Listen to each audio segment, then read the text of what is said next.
మీన రాశి వారికి ఈ వారం చాలా అనుకూలంగా ఉంది. జన్మరాశిలో శని బలంగా ఉన్నారు. సర్వాష్టక వర్గంలో 33 బిందువులతో బలంగా ఉన్నారు. దశమాధిపతి రాష్ట్రాధిపతి గురువు చతుర్థంలో బాగున్నారు. తృతీయాధిపతి అష్టమాధిపతి శుక్రుడు కూడా చతుర్థంలో ఉన్నారు. వ్యాపార అభివృద్ధి చక్కగా ఉంటుంది. రావాల్సిన బెనిఫిట్స్ వీరికి లభిస్తాయి. వృత్తి ఉద్యోగాల పరంగా కూడా ఎటువంటి ఇబ్బంది లేని వాతావరణం నెలకొంటుంది. మీరు కోరుకున్న పదవి కావచ్చు, ఉద్యోగం కావచ్చు, అది నెరవేరుతుంది. వ్యాపార విస్తరణ కోసం చేసే ప్రయత్నాలు కలిసి వస్తాయి. విదేశీ సంబంధించిన విషయ వ్యవహారాల్లో మీరు అధికంగా శ్రద్ధ చూపాలి. కాస్త ఏలినాడ్సన్లో కాస్త బద్ధకం అనేది ఏర్పడుతుంది. అవన్నీ పక్కన పెట్టి వ్యాపారం కోసం, ఉద్యోగంలో స్థిరత్వం కోసం ప్రయత్నాలు ప్రారంభించండి. ఉద్యోగ మార్పు అనేది సూచిస్తోంది. అయితే అవసరమైతే తప్ప ఉద్యోగం మారకుండా ఉండడం చెప్పదగినది. మంచి ఉద్యోగం వచ్చింది, రిజైన్ చేసి వెళ్దాం అనుకుంటారు. అయితే ఆ తర్వాత ఇబ్బందికరంగా ఉంటుంది కాబట్టి అవసరమైతే తప్ప ఉద్యోగం మారకుండా ఉండండి. దానివల్ల మంచి ఫలితాలు ఉంటాయి. అదేవిధంగా తృతీయ అష్టమాధిపతి శుక్రుడు చతుర్థంలో, పంచమంలో బుధుడు. మీ వాక్శుద్ధి ఫలిస్తుంది. మీరు చెప్పే మాటలు ఏదైతే ఉందో 10 మందికి నచ్చుతుంది. మనం బాగున్నాం, 10 మందికి బాగుండాలి అనే కోరిక బలంగా ఉంటుంది. షూరిటీ సంతకాలకి దూరంగా ఉండాలి. ఒక ఇల్లు కానీ స్థలం కానీ కొనుగోలు చేసే ప్రయత్నాలు గోచరిస్తోంది. బంగారు ఆభరణాలు కూడా కొనుగోలు చేసే పరిస్థితి కూడా లేకపోలేదు. ఇన్వెస్ట్మెంట్ బంగారం మీద కానీ భూమి కానీ ఇన్వెస్ట్మెంట్ చేయండి. సాధ్యమైనంతవరకు సేవింగ్స్ మీద వెళ్ళడం అనేది చెప్పదగినది. ఎందుకంటే ఒక 10 రూపాయలు ఉన్నాయంటే మీకు ఖర్చు అయిపోతాయి. అది ఎలా ఖర్చు అవుతుందో తెలియదు. మీకంటూ ఏ ఖర్చులు ఉండవు, కానీ ఖర్చు అవుతుంది. స్నేహితుల మాట విని మీ సొంత నిర్ణయాలను పక్కన పెట్టి వారి మాట వినడం వల్ల కొంత నష్టపోయే అవకాశం గోచరిస్తుంది. వాటి విషయంలో జాగ్రత్త వహించండి. ఏదైనా ఒక స్థిరమైన నిర్ణయం మీరు తీసుకుని అది బాగుంటే ముందుకు వెళ్ళండి. లేకపోతే అతిగా ఖర్చు పెట్టడం, తర్వాత ఇబ్బంది పడడం అనేది ఏర్పడతాయి. దీపం ఉండగానే ఇల్లు చక్కబెట్టాలన్నారు పెద్దలు. స్థిరత్వం వస్తున్నప్పుడే చక్కబెట్టుకోవాలి ప్రతిదీను. లేకపోతే మళ్ళీ వెనక్కి వెళ్ళే సూచన కనిపిస్తుంది. వాటి విషయంలో జాగ్రత్త తీసుకోండి. సంతానం సంబంధించిన విషయ వ్యవహారాలు సానుకూలంగా ఉంది. ఆరోగ్యం పట్ల కాస్త జాగ్రత్త అవసరం. 6ంట రవికేతువులు ఉన్నారు. హార్ట్కి సంబంధించి, ఇండైజెషన్ సంబంధించి, యాసిడిటీ, ఈ విషయంలో కాస్త జాగ్రత్త వహించాలి. ప్రతిదీ మనసుకు తీసుకుని స్ట్రెస్ కాకుండా ఉండాలి. ఏం జరిగినా మన మంచికే.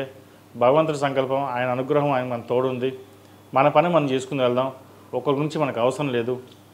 ఏదైనా భగవంతుడు ఇవ్వాలి, మనం చేసుకోవాలి, కష్టపడాలి అన్న భావంతో మీరు ఉంటారు. అదేవిధంగా వెళ్ళండి. ఈ రాశిలో జన్మించిన విద్యార్థులకు కాలం అనుకూలంగా ఉంది. అయితే దూర ప్రాంత ప్రయాణాలు వెళ్లాల్సిన పరిస్థితి గోచరించినా అవి సానుకూల పడే విధంగా గోచరించడం లేదు. విదేశాలకు వెళ్ళాలనుకుంటారు. అది H1B, PR, గ్రీన్ కార్డు విషయంలో ఇబ్బందులు వచ్చి ఉండవలసిన పరిస్థితి గోచరిస్తుంది. రేపు వెళ్దాం యూఎస్కి అనుకుంటారు. అది మధ్యలో ఆగిపోవడం, ఏదో కొరిగి పడడం, పెండింగ్ పడడం అవుతుంది. ఇటువంటి విషయాలు జాగ్రత్త వహించి అఘోర పాశుపత హోమం చేయించండి. అదేవిధంగా సుబ్రహ్మణ్య పాశుపత హోమం చేయించడం చెప్పదగినది. వ్యయంలో రాహు ఉన్నారు, అంత బలంగా లేదు. విదేశీ వ్యవహారాలకు సంబంధించిన విషయ వ్యవహారాలు ఏవైతే ఉన్నాయో సుబ్రహ్మణ్య స్వామివారికి అభిషేకం, సుబ్రహ్మణ్య పాశుపత హోమం చేయించడం చెప్పదగిన సూచన. అదేవిధంగా ఈ రాశిలో జన్మించిన స్త్రీలకు వృత్తి ఉద్యోగాల పరంగా, వ్యాపార పరంగా అంత అనుకూలంగా లేదు. రావాల్సిన బెనిఫిట్స్ ఏవైతే ఉన్నాయో అవి వెనక్కి వెళ్ళడం, ఉద్యోగం మారాల్సిన పరిస్థితి గోచరిస్తోంది. ఇంటా బయట చెప్పుకోదగిన స్థాయిలో ఇబ్బందులు అనేవి ఏర్పడతాయి. వచ్చిన అవకాశాలను వదులుకుంటారు. అన్నీ బాగున్నాయి, మనకి ఎవరు చెప్పాల్సిన అవసరం లేదు అనే ధోరణిలో మీరుంటారు. ప్రతిదినం మనకి మనం చూసుకోగలం, మనం ఏమి చేయలేమనే భావన కూడా ఏర్పడుతుంది. అయితే మీకు మీరుగా తీసుకున్న నిర్ణయాలు లాభిస్తాయి. 10 మంది సలహాలు తీసుకుని దాన్నే మీరు ఫాలో అవ్వడం అది మీకు ఇబ్బందికరంగా ఉంటుంది. ఏదైనా ఒక స్థిరమైన నిర్ణయం తీసుకుని సంపాదించింది ధనాన్ని సేవింగ్స్ రూపేణా ముందుకు వెళ్ళాలి, అతిగా ఖర్చు పెట్టకుండా ఉండాలి అనే భావన ఏర్పడాలి. భూమి మీద కావచ్చు, ఇల్లు మీద కావచ్చు, బంగారం మీద ఇన్వెస్ట్మెంట్ చేయండి. అంతేగాని అడిగిన వాళ్ళకి దానాలు చేయడం, అప్పులుగా ఇవ్వడం అనేది చెప్పదగింది కాదు. మీరు ఎవరు అడిగినా సరే మన వాళ్ళే కదా అని డబ్బు ఇవ్వడం, వాళ్ళు మీకు ఇవ్వకపోవడం, అది మీరు నష్టం రావడం అనేది జరుగుతుంటాయి. డబ్బు విషయంలో కరాఖండిగా ఉండడం అనేది చెప్పదగినది. లేకపోతే భవిష్యత్తులో ఇబ్బందికరమైన వాతావరణం నెలకొంటుంది.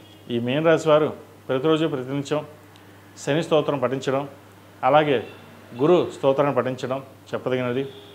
ప్రతిరోజు ప్రతినిత్యం 6 కుంకుమతో నవ్వాను పూజించడం, లక్ష్మీ తామరతులతోటి నువ్వుల నూనె పూసి దీపారాధన చేయడం చెప్పదగినది. వీరికి ఏలినాటి శని నడుస్తుంది కాబట్టి ప్రతిరోజు ప్రతినిత్యం నువ్వుల నూనెతోటి దీపారాధన, శనివారం నాడు శనికి తైలాభిషేకం చేయించడం చెప్పదగిన సూచన. ఈ రాశిలో మించిన వారికి కలిసి వచ్చే సంఖ్య 1, కలిసి వచ్చే రంగు తెలుపు. ఏదైనా పని మీద బయటకు వెళ్ళేటప్పుడు ఆదివారం కానీ గురువారం కానీ వెళ్ళండి, మంచి ఫలితాలు సంప్రాప్తిస్తాయి. ePoojaStore.in పసుపు కుంకుమ నుంచి దేవతా విగ్రహాల దాకా అన్ని రకాల పూజలు, వ్రతాలు, వివాహం, గృహప్రవేశం, హోమాది శుభకార్యాలకు కావలసిన పూజా సామాగ్రి అంతా ఒక్క క్లిక్తో మీ ఇంటి వద్దకే. నేడే ఆర్డర్ చేయండి మీ ePoojaStore.in లో. One stop for all puja needs.